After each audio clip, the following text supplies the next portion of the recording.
नमस्ते दोस्तों, स्वागत है आपका उपागम एकेडमी पे। दोस्तों चलिए आज हम बात करेंगे अब 2022 में पूछे गए बीएड में इम्पोर्टेंट क्वेश्चन में। दोस्तों हम रीजनिंग सेक्टर की पहले बात कर लेते हैं। तो रीजनिंग में 2022 में जो जो क्वेश्चंस पूछे गए हैं, चलिए उन पर थोड़ा ध्यान देते हैं। पहला है 31 नंबर में, उस शब्द का चयन कीजिए जो अन्य शब्दों से भिन्न है या अलग है। मुर्गी, सांप, मगरमच्छ, श्वान। मुर्गी है, सांप है, मगरमच्छ है और श्वान है। दोस्तों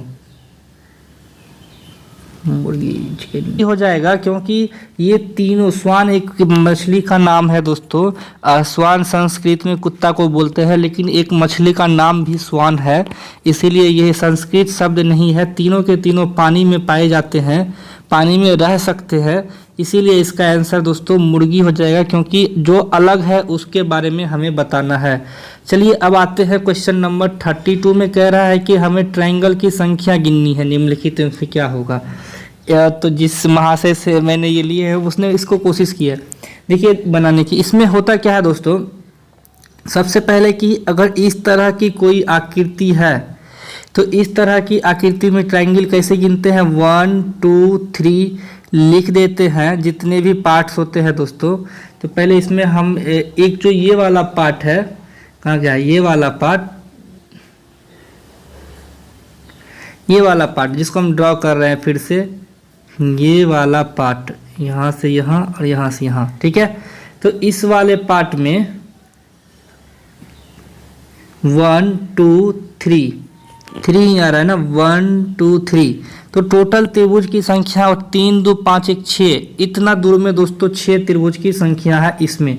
कहाँ से कहाँ तक, तो इस वाले पार्ट में त्रिभुज की संख्या 6, 1 7 1 8 हमको दोस्तों यहाँ से मिल रहा है, ठीक है। एक ऊपर 9 तो त्रिभुज हो रहे हैं डायरेक्ट, 9 त्रिभुज दोस्तों डायरेक्ट हो रहे हैं। अब देखिए क्या क्या गिनना है, एक ये वाला, तो इधर से एक ये वाला, 9 2 11, एक सेंटर वाला 12, ठीक है। 12 त्रिभुज होने के बाद हमारे पास अब क्या क्या बच रहा है दोस्तों, एक ये 13, एक ये 14। कितने दोस्तों हो गए हैं अभी तक में, टोटल त्रिभुज की संख्या हो गई है 14। ये बीच वाला तो हमने 6 गिन ही लिया था। अभी तक में दोस्तों त्रिभुज आ रहे हैं हमारे पास कितने, 14। उस ट्रिक पर बैठ जाता, अगर ये डायरेक्ट ऐसे ऐसे ऐसे या फिर ऐसे कटता तो दोस्तों हम बता देते, लेकिन ये बीच में जो एक ये वाला जो पार्ट आ रहा है वो दिक्कत होता है। तो कोई दिक्कत नहीं है, 14 आपने गिन लिया है दोस्तों। एक ये 15 16 और ये एक 17 और एक बड़ा त्रिभुज 18। तो टोटल त्रिभुज की संख्या दोस्तों इसमें काउंट करने के बाद कितनी आ रहे हैं, 18। तो आंसर हो जाएगा दोस्तों इसका 18। अगला क्वेश्चन है कि एक घड़ी में 9:14 का समय दिखाती है। घड़ी की घंटे वाली सुई तथा मिनट वाली सुई की स्थिति में एक दूसरे से तथ्यता अदला बदली कर दी जाती है, तो घड़ी द्वारा दिखाया जाने वाला नया समय निम्नलिखित में से किसके निकटतम होगा। तो इसमें क्वेश्चंस में साफ पूछ रहा है दोस्तों कि घंटे वाली सुई और मिनट वाली सुई को बदल दिया जाए, ठीक है। तो दोस्तों इसका सॉल्यूशन कैसे करेंगे, चलिए देखते हैं दोस्तों। कह क्या रहा था हमको कि घड़ी में 9:14 हो रहे हैं। कितने बज के, तो 9 बज के। तो दोस्तों 9 पे होगा आपको मिनट वाली सुई, और जस्ट इससे थोड़ा सा ऊपर आपको 9 पे घंटे वाली सुई और मिनट वाली सुई 9:14 यानी 15 मिनट पे, ये दोनों अप्रॉक्स एक दूसरे के ऊपर होते हैं। अब कहा क्या कि दोस्तों कि मिनट वाली सुई और घंटे वाली सुई को बदल दिया जाए आपस में। तो अब ये मिनट वाली सुई जब क्या कहते हैं ऊपर जाएगी, क्या बना दिए थे दोस्तों, ध्यान दीजिएगा। कह क्या रहा है कि हमें बनाना है 9 बज के, तो यहाँ 12 3 6 और 9। हमने बोला कि 9 पे घंटे वाली सुई होगी और लगभग 15 से ठीक ऊपर आपको मिनट वाली सुई होगी। अब हमें क्या करना है, एक्सचेंज कर देना है दोस्तों कि किससे, मिनट वाली सुई को घंटे वाली सुई से और घंटे वाली सुई को मिनट वाली सुई से। तो अब जो है मिनट वाली सुई यहाँ पे आएगी और घंटे वाली सुई यहाँ पे आएगी। तो जब घंटे वाली सुई 3 के आसपास है तो सीधा सा मतलब है कि आपको 3 बजेगा। अब यहाँ पे आते हैं जब दोस्तों, जब मिनट वाली सुई यहाँ पे आएगी तो घंटे वाली सुई 3 से जस्ट ऊपर, क्योंकि मिनट वाली सुई 14 मिनट बता रही थी, एग्जैक्ट 15 मिनट नहीं, मतलब 3 से थोड़ा सा ऊपर है, मतलब 3 बजने वाला है, 3 बजने वाला है। तो निकटतम हमसे पूछ रहा है दोस्तों, जब यह इधर आएगा तो ये भी थोड़ा ऊपर, 15 मिनट में 1 मिनट कम, 14 मिनट, तो 3 बजने में 14 मिनट कम इसका एग्जैक्ट आंसर हो जाएगा दोस्तों। अब हमसे पूछ रहा है इंग्लिश वर्णमाला में कितने अक्षर हैं जो दर्पण में दिखने पे समान दिखते हैं। इस तरह के सवाल, जैसे कि ए जिसका मिरर इमेज भी सेम होता है, जिसके जैसे कि बी सी डी ई का मिरर इमेज सेम होता है क्या? नहीं, ई का सेम नहीं होता है। एच का होता है, बिल्कुल होता है। एच का होता है, आई का होता है, एच का, आई का। तो 3 अक्षर तो हमको अभी तक मिल गए हैं, यहाँ लिख देते हैं। A B C D E F G. G का होता है क्या? जी का मिरर इमेज सेम नहीं होता है, ये तो इस तरह से होगा। जी नहीं, बिल्कुल नहीं। तो एच आई हो गया, जे हो जाएगा। जे का होता है क्या? जे का नहीं होता है। आई जे, के का भी नहीं होगा। एल का नहीं होगा। एल, एम का होगा, एन का होगा। तो 5 तो मिल गए दोस्तों अभी तक में, ठीक है। एम एन ओ का होगा, बिल्कुल होगा, 6 मिल गए। ओ के बाद ओ पी क्यू, क्यू भी होगा क्योंकि क्यू का भी इस तरह से होता है। क्यू में थोड़ा डाउट है, देखते हैं। उसके बाद क्यू हो गया, एस हो गया, टी हो गया। एस तो नहीं होगा, टी हो गया, ठीक है। 6 के बाद 7, टी के बाद यू, यू भी होगा, 8 हो गए। भी भी होगा, 9 हो गए। डब्लू भी होगा यानी 10 हो गए। एक्स भी होगा यानी 11 हो गए। जेड होगा, जेड नहीं होगा।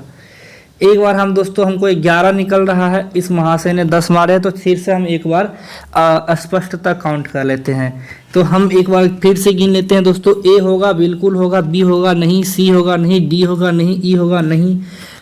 ई एफ जी एच, एच होगा। आई होगा। जे के नहीं होगा। एल होगा नहीं। एम होगा हाँ। एन होगा हाँ। ओ होगा हाँ। पी होगा नहीं। क्यू होगा नहीं। आर होगा नहीं। एस होगा नहीं। टी होगा हाँ।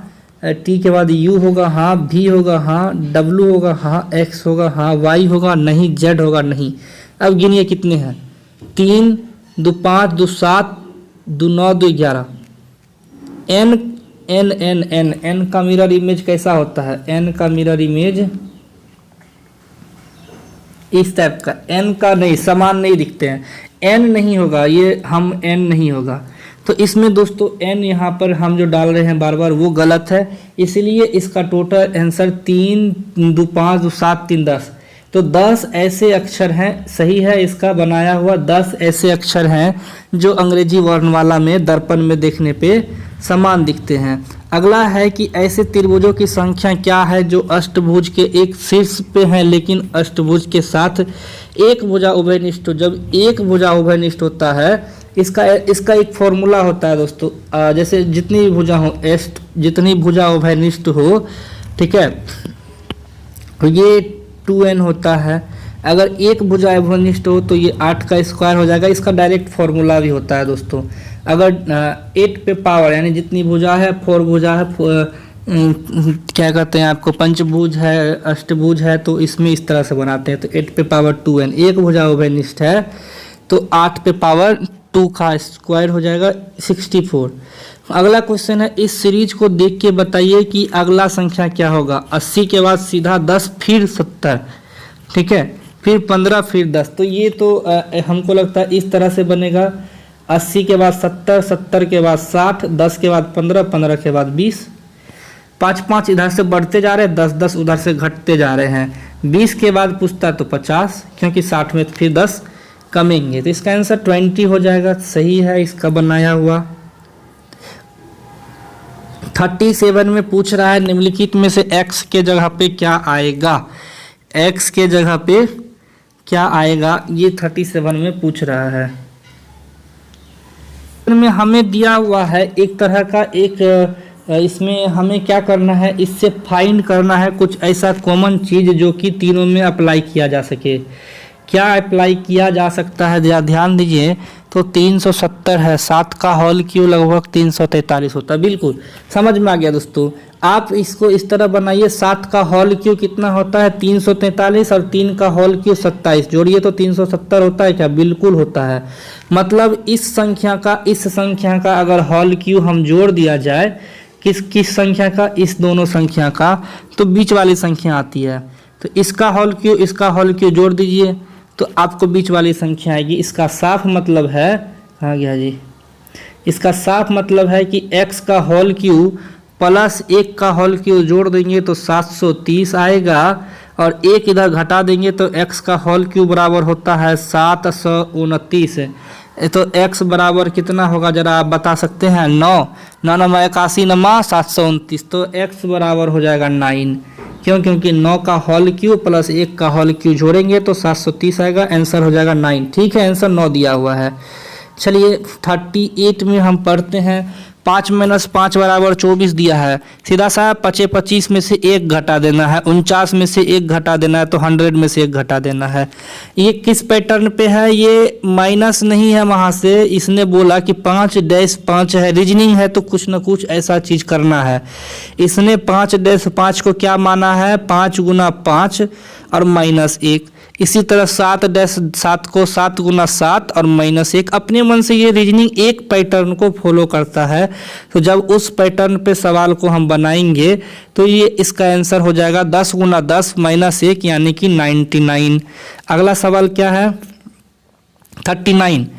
इस श्रृंखला को देखिए 12-11 13-12 14-13, तो इसका क्या है, कैसे हो रहा है, चलो वही तो उसी तरह से नहीं है कहीं, 12 के बाद 13, 13 के बाद 14, 14 के बाद 15, 11 12 13। हाँ, ये इस तरह है दोस्तों, एक अंक छोड़ के एक ऊपर से फॉलो कर रहा है, एक अंक छोड़ के एक नीचे से, तो हो रहा है 11 के बाद 12, 12 के बाद 13, इधर 12 के बाद 13, 13 के बाद 14, जो कि आप साफ देख पा रहे हैं इस तरह से।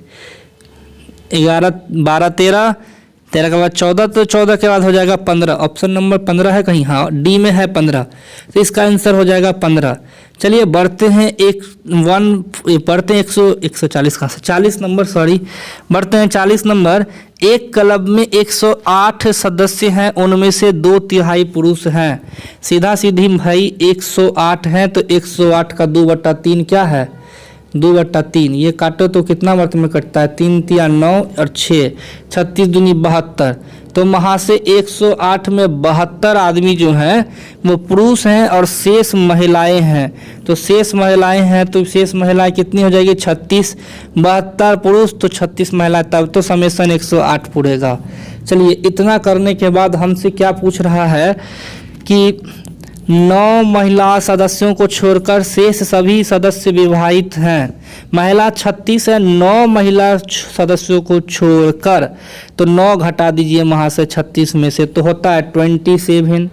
अब क्या पूछ रहा है हमसे, तो क्लब में विवाहित महिलाएं की संख्या कितनी है जिन्होंने शादी कर ली है, तो 9 नहीं की है, कितने में, 36 में, तो बचे कितने, 27। चलिए ये क्वेश्चन भी इन्होंने सही बनाया है। अगला बढ़ते हैं 41 नंबर। 41 में कहता है कि 6 पुस्तकों ABCDE और F को एक के पार्श्व में रखा जाता है, साइड बाय साइड। BCE नीले आवरण की है, अन्य पुस्तकें लाल आवरण की है, केवल D और F नई पुस्तकें हैं, शेष सभी पुरानी है। ACD कानूनी रिपोर्ट है, अन्य गेजेटियर है। अच्छा, ये सीरीज वाला सवाल है दोस्तों, सबका एक कॉमन सा स्पेसिफिकेशन है। जैसे इसने क्या बोला है कि पहले देखिएगा BCE तीनों के कवर बोले हैं। इस महाशय ने कवर के बारे में बात किया है कि तीनों के कवर कहाँ गया, नीले आवरण के हैं, मतलब तीनों पे जो कवर लगा है वो ब्लू है, वह ब्लू है, वह ब्लू है। एक चीज़ तीनों में कॉमन आ गई, ठीक है, यानी ब्लू कवर वाले 3 किताबें हैं। अन्य पुस्तकें लाल कवर की है। तो लाल कवर की किताबें कौन कौन है? लाल कवर की किताबें हैं दोस्तों आपको ए, बी तो नहीं होगा, सी नहीं होगा, डी होगा, हाँ ई नहीं होगा, एफ। तो ए डी एफ लाल है और बी सी ई आपको ब्लू कवर के हैं। ये आपको इसमें दिया गया है, स्पेस थोड़ा मिलता ना। चलिए हम फिर से लिखते हैं। यहाँ पे हमको A B C D E F, ठीक है। तो हमें क्या क्या दिया गया है दोस्तों? हमें दिया गया है कि बी सी ई ब्लू कवर के हैं, तो बी सी ई ब्लू कवर पे हम रख देते हैं, बाकी लाल कवर के हैं। अगला क्वेश्चन क्या है कि केवल डी और एफ नई पुस्तकें हैं। डी और एफ नई पुस्तकें हैं। ये जो डी है और ये जो एफ है ये दोनों न्यू है, तो हम यहाँ न्यू वाले में लिख देते हैं। डी और एफ क्या है? न्यू है। यहाँ पे लिख दिया दोस्तों, डी एफ न्यू है। अगला कहता है कि शेष सभी पुरानी है, तो ठीक है पुरानी है। ए सी डी कानूनी रिपोर्ट है। तो अब लॉ वाली बुक में क्या क्या है? लॉ वाली में है ए सी और डी। ए सी डी लॉ वाली किताब है और अन्य सभी गेजेटियर है। तो कौन सी पुस्तक नई है, लाल आवरण वाली है और कानूनी रिपोर्ट वाली है? तो सबसे पहले नई में हमको दो ही किताबें हैं, एक तो डी है और एक एफ है। एक तो डी है, एक तो एफ है। तो सीधा सा बात है कि डी और एफ में से कोई एक आंसर होगा। नई पहली पूछ रहा है। फिर पूछ रहा है क्या कि लाल आवरण वाली है। तो डी और एफ दोनों लाल आवरण वाली है, क्योंकि घेरे के बंद वाली वो ब्लू है, बाकी बाहर की लाल है। तो ये दोनों लाल आवरण वाली है। अगला कह रहा है कि कानूनी रिपोर्ट में डी आता है। तो कानूनी रिपोर्ट वाली किताब डी, आंसर आपका हो जाएगा डी नंबर। समझ में आया दोस्तों? आपको करना क्या था? इस महाशय ने इतना सारा घुमा दिया है, इस महाशय ने इतने सारे घुमाव बना दिए हैं इसमें। देखिए इसमें करना कुछ नहीं है दोस्तों, बस एक कॉन्सेप्ट है जिसमें कि पढ़ना है क्वेश्चंस को, जिसमें पढ़ना है। जैसे देखिए इसने बनाया भी सही से है, चलिए इसके सॉल्यूशन पे भी देखिए। इसने क्या किया है कि लॉ वाली किताब को ए रेड और ओल्ड लिख दिया, ब्लू ओल्ड। यहाँ पर आप देख सकते हैं इसमें उसने सॉल्यूशन इतने ही दूर में लिखा है। मतलब कानून की किताब जहाँ जहाँ है तो ए सी डी में उन्होंने लिखा है, ए सी में लिखा है, ए सी डी में लिखा है कानून की किताब। बी और बी सी और ई में ब्लू लिखा है, तो बाकी रेड है। तो इससे उसने पहले रेड वाला छांटा, तो रेड वाला ए और डी साफ इसमें से आप देखोगे तो रेड वाला ए और डी है। तो ए और डी लाल आवरण की किताब। फिर पूछ रहा न्यू हमको खोजना है, तो ए में लिख दिया है न्यू, तो भाई ये तो होगा नहीं। अब बच गया डी, तो सीधा सीधा है आंसर डी हो जाएगा।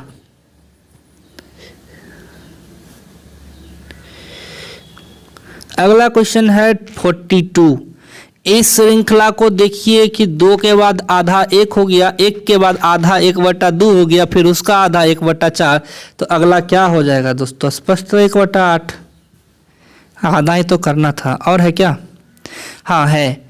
43 में है एक व्यक्ति 12 किलोमीटर उत्तर की ओर चलता है। सबसे पहले हम एक ये मैप बनाते हैं, नॉर्थ साउथ ईस्ट वेस्ट वाला, और पेन चेंज करते हैं, पेन थोड़ा पतला कर लो। एक व्यक्ति 12 किलोमीटर उत्तर की ओर जाता है, हमने 12 किलोमीटर उत्तर की ओर चला दिया। फिर 15 किलोमीटर पूर्व की ओर जाता है, तो यह 12 यह 15। उसके बाद 15 किलोमीटर पश्चिम की ओर, फिर 18 किलोमीटर दक्षिण की ओर।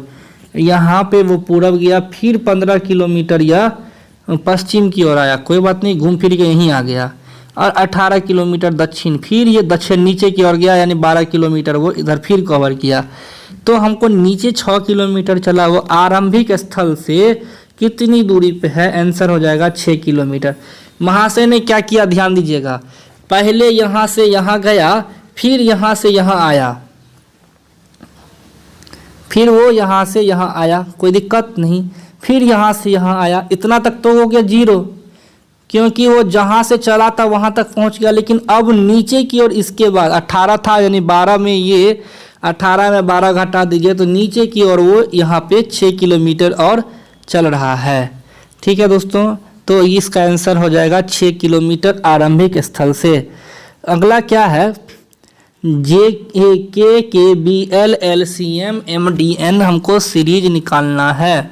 तो IJKLM ये सीरीज चल रहा है। जैसे देखिए इसमें क्या करना है, पहला लेटर IJKLM, M के बाद N आएगा। ऑप्शन नंबर N किस में है, B नंबर में। डायरेक्ट आप मारिए क्योंकि और बाकी में N है ही नहीं पहला लेटर, तो आंसर हो जाएगा इसका B नंबर। चलिए उसके बाद है 45 का। 45 में क्या पूछ रहा है दोस्तों, CMMEOOGQQ और इसके बाद है KW। तो चलिए हम इसको एक बार देखते हैं कि क्वेश्चन कह क्या रहा था। पहला लेटर, पहला C है, फिर E है, फिर G है और यहाँ K है। भैया ये 3 नंबर पे आता है, ये 5 नंबर पे, ये 7 नंबर पे, तो 9 और 11 पे आता है K। तो 9 नंबर पे I आएगा। सिंपल सा बात है कि यहाँ I आना चाहिए।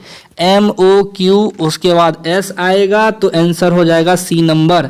समझ में आया क्या कि C 3 पे, 5 पे, 7 पे, तो 9वां नंबर के बाद 11वां पे। 11वां सब पता है। पहला लेटर को हम मिला के देख लेते हैं कि आंसर का पहला लेटर क्या होगा। तो पहले लेटर से चलेंगे।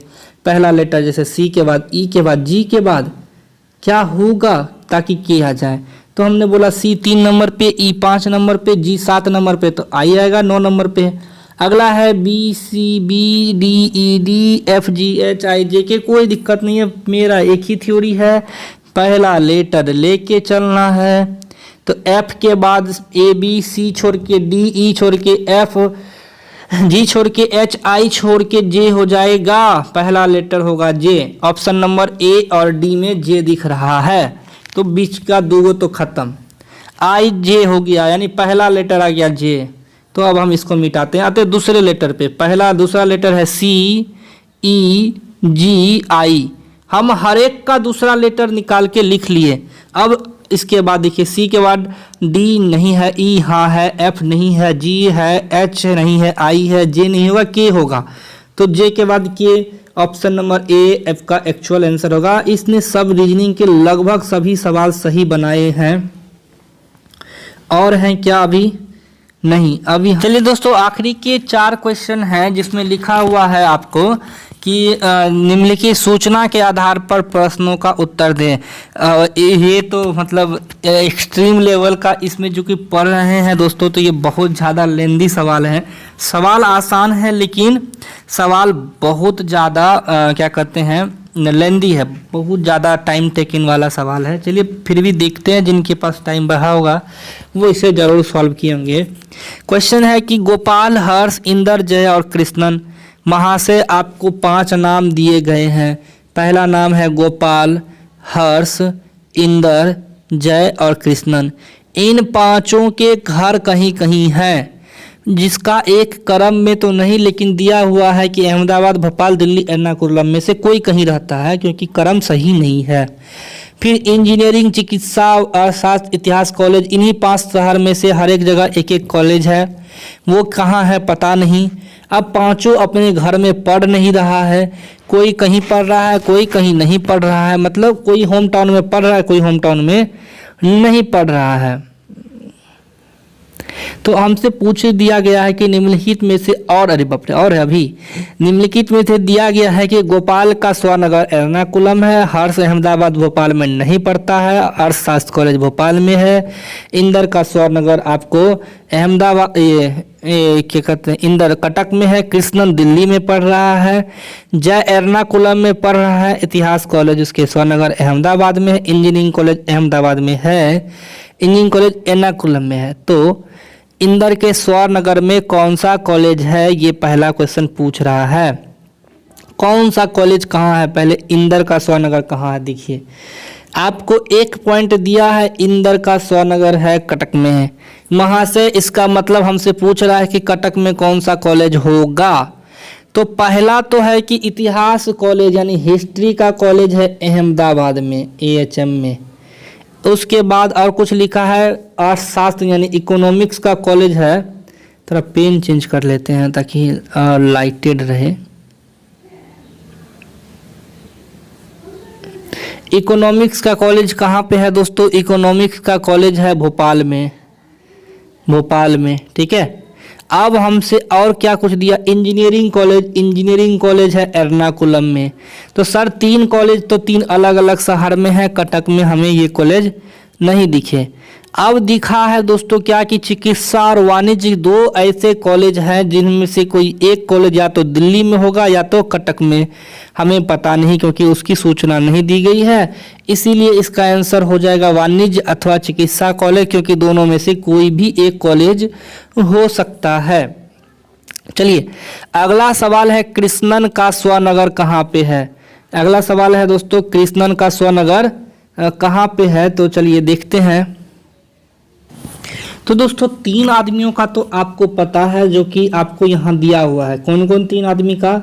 पहला तो दोस्तों आपको गोपाल का दिया हुआ है, ठीक है, कि गोपाल का स्वनगर कहाँ है? एर्नाकुलम में। कोई दिक्कत हो तो बोलिएगा। इंदर का दिया है कटक में, इंदर का दिया है कटक में, एर्नाकुलम और कटक पता चल गया। और जय का स्वनगर अहमदाबाद है, जय का अहमदाबाद है। बाकी के जो 2 बच गए हैं जिसमें कृष्णन दिल्ली में पढ़ रहा है लेकिन उसका होम टाउन है कि नहीं है, ये इसमें स्पष्ट नहीं किया गया है, इस पॉइंट में स्पष्ट नहीं किया गया है। अगला क्वेश्चन, इसमें कृष्णन के बाद एक और कौन बच्चा बच जाता है? जरा ध्यान दीजिएगा। कृष्णन के बाद आपको हर्ष बच जाते हैं। हर्ष अहमदाबाद और भोपाल में नहीं पढ़ रहा है, ये इसमें लिखा गया है। तो हर्ष कहाँ पढ़ रहा है? हर्ष पढ़ रहा होगा दोस्तों आपको क्या कहते हैं कटक में, क्योंकि कृष्णन दिल्ली में पढ़ रहा है, कोई अहमदाबाद में पढ़ रहा है। तो वैसे हर्ष कहाँ पढ़ रहा है ये सवाल नहीं पूछा है, हमसे पूछा गया कृष्णन का होम टाउन। तो दोस्तों ये हम मेरे हिसाब से इसका आंसर होगा नहीं जाना जा सकता है, क्योंकि इसमें 2 ऑप्शन आ रहे हैं, 2 में से कोई एक होना चाहिए। 49 नंबर में है इंदर अहमदाबाद में पढ़ रहा है, तो निम्नलिखित में से व्यक्ति स्वनगर और पढ़ने का, तो ये सही है। इसमें दिया हुआ था कि जय एर्नाकुलम में पढ़ता है और उसका होम टाउन अहमदाबाद है, ये तो स्पष्ट लिख दिया है, तो ये तो स्पष्ट लिखा हुआ। चलिए हम दिखाते हैं कहाँ पे। देखिए जय एर्नाकुलम में पढ़ रहा है लेकिन उसका होम टाउन अहमदाबाद है, तो ये स्पष्ट लिख दिया है, कुछ ज़्यादा कॉम्प्लेक्स बना दिया है सवाल को। इसका आंसर दोस्तों आप इसका बी नंबर सही है। अगला है भोपाल में कौन पढ़ रहा है? तो सही गोपाल का पति। भोपाल में कौन पढ़ रहा है दोस्तों? तो आपको इसमें से भोपाल का जब हमको पता करना होता है तो चलिए ध्यान देते हैं दोस्तों इसमें क्या क्या पूछ लिखा हुआ क्या क्या है।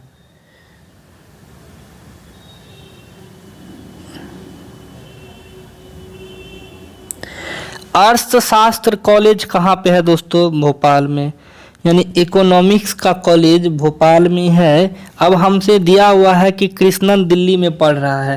5 आदमी हैं, 5ओं में देखो आपको कृष्णन कहाँ पढ़ रहा है? दिल्ली में। जय कहाँ पढ़ रहा है? एर्नाकुलम में। कोई दिक्कत है तो बोलिएगा।